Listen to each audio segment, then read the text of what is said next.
Hər vaxtınız xeyir olsun, hər birinizi kanalımda xoş gördüm.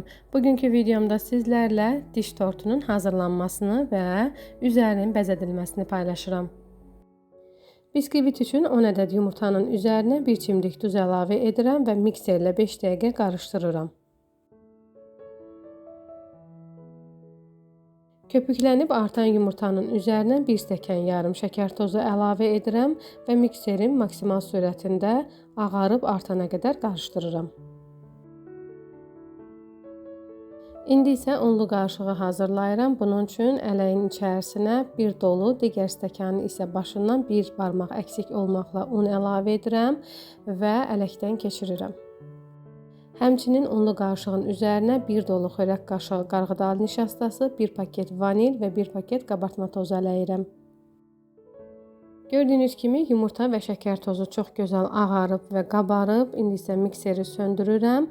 Hazırladığım unlu qarışığı hissə-hissə yumurtanın üzərinə əlavə edirəm və çırpma teli ilə aşağıdan yuxarıya doğru qarışdırıram ki, yumurtaların köpüğü yatmasın.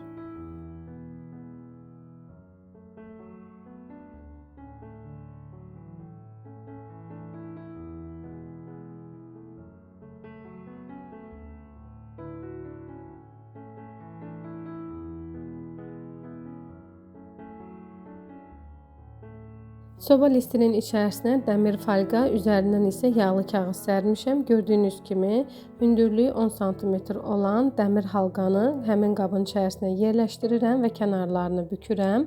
Hazırladığım xəmiri, yəni biskvit xəmirini dəmir halqanın içərisinə əlavə edirəm. Əvvəlcədən isidilmiş sobada 150 dərəcədə 40 dəqiqə bişirirəm. Gördüyünüz kimi biskvitim artıq hazırdır. Sobadan çıxarıram və tərs çevirirəm. Arxasında olan yağlı kağızı qoparıram. Bu şəkildə soyuduram. İndi isə tortun üzəri üçün mastikadan bəzəklər hazırlayıram ki, qurusun. Əvvəlcə bantika hazırlayıram. Mastikanı yaydıqdan sonra xəttkeşlə ölçüb eni 8 sm olan bir lent kəsirəm. Həmin lenti gördüyünüz şəkildə kənarlarından üstünə doğru qatlayıram və ortasından sıxıram. Bantikin kənarlarına isə salfetka yerləşdirirəm ki, bu şəkildə qurusun və bir-birinə yapışmasın.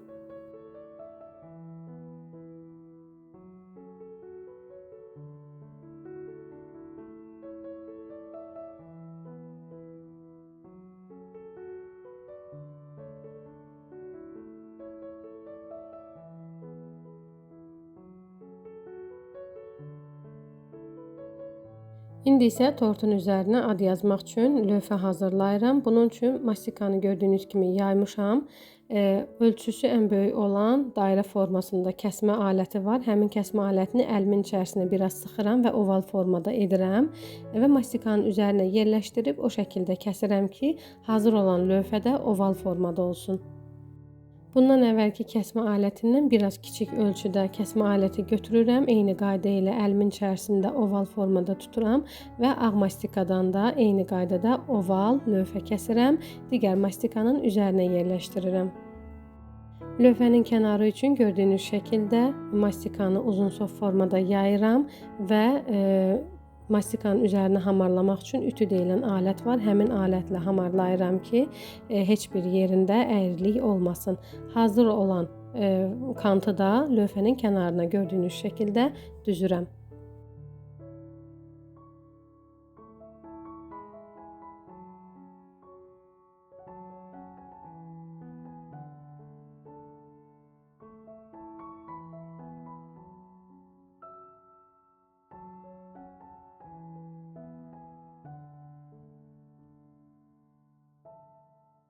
Bantik formasında olan silikonun içərisinə mastika əlavə edirəm. Artıq olan mastikanı üzərindən kəsib götürürəm və biraz bu şəkildə quruduram ki, içərisindən çıxan zaman mastika dağılmasın.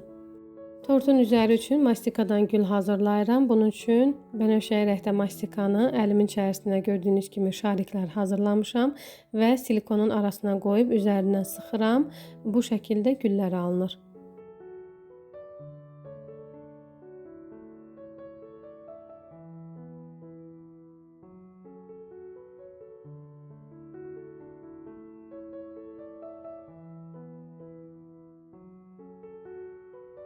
İndi isə ağ rəngdə mastikadan diş hazırlayıram. Əslində məndə diş qəlbi var. Əvvəlcə onunla hazırlamaq istədim. Sonra müştərinin göndərdiyi fotoda əllə hazırlandığına görə diş, mən yenidən əlimlə hazırladım və hazırladığım diş bu şəkildə alındı. Gördüyünüz alətlə mastikanın üzərinə, yəni dişin üzərinə ağız formasını qoyuram. Daha sonra isə gözləri hazırlayıram.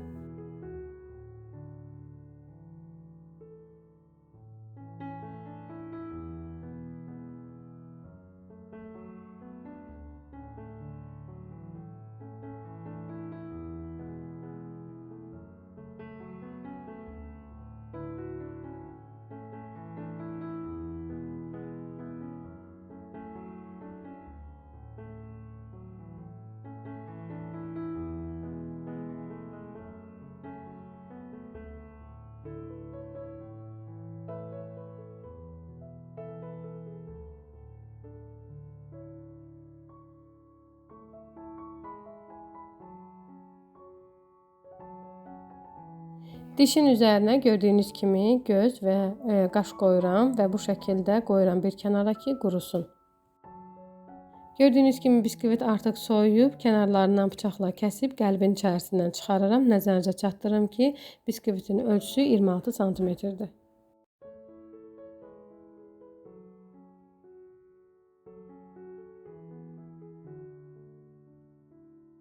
Krem üçün 2 stəkan qaymağı mikserlə biraz bərkiyənə qədər qarışdırıram. Üzərinə 2 xörək qaşığı bişmiş, qaynadılmış skuşonka əlavə edirəm və tam bərkiyənə qədər mikserlə qarışdırmağa davam edirəm.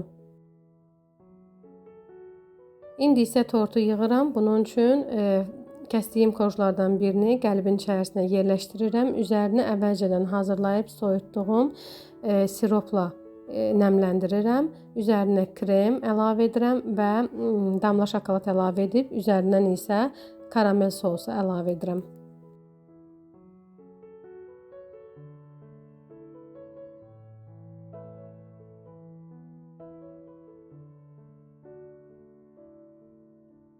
Hər zaman videolarımda qeyd edirəm, əgər damla şokolad və yaxud da qoz əlavə etmişsinizsə biskvitin arasına, üzərinə mütləq krem əlavə edin ki, kəsən zaman korjlar bir-birindən ayrılmasın və bu qayda ilə tortun hamısını yığıram.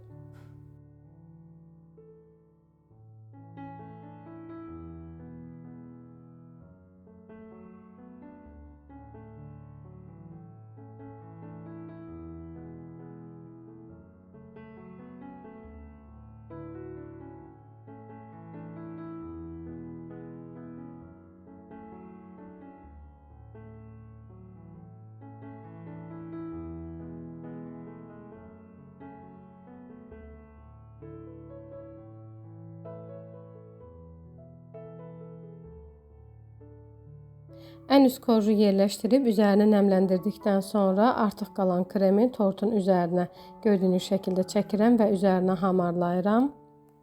Bu şəkildə ən az bir gecə soyuducuda saxlayıram ki, tort özünü tutsun.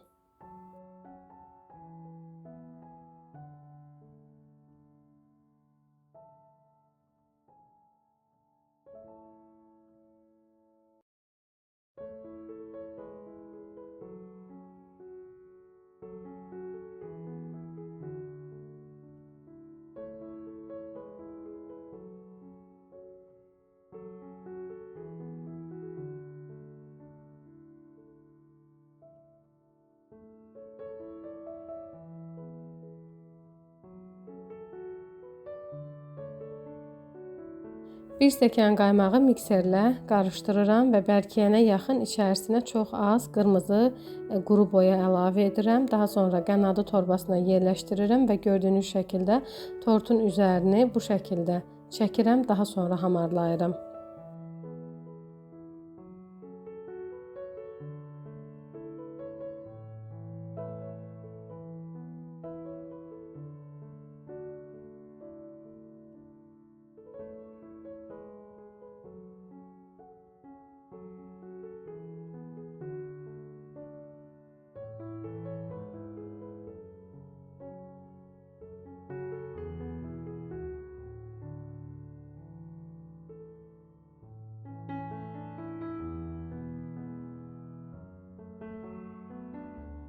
Kremin hamısını bu cür tortun üzərinə əlavə etdikdən sonra spatulanı qaynar suya batırıram və tortun üzərini o şəkildə hamarlayıram.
İndi isə hazırladığım lövhənin üzərinə ad və uşağın ayını yazıram.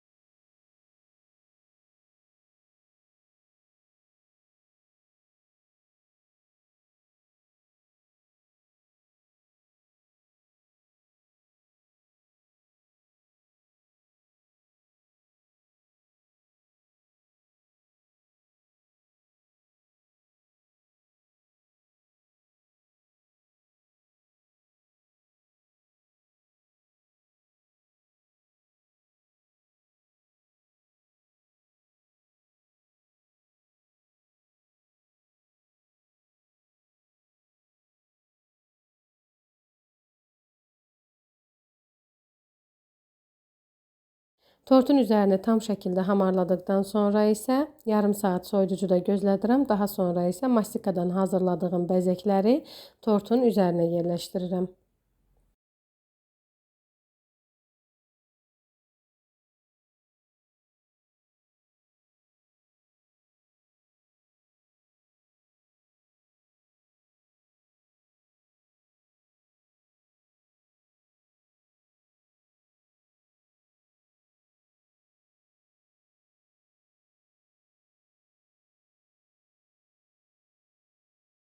Hazırladığım tort bu şəkildə alındı. Bəyəndinizsə, videonun altındakı bəyən düyməsinə basmağı və kanala abunə olaraq dəstək olmağı unutmayın. Sağ olun, yeni videolarda görüşənədək.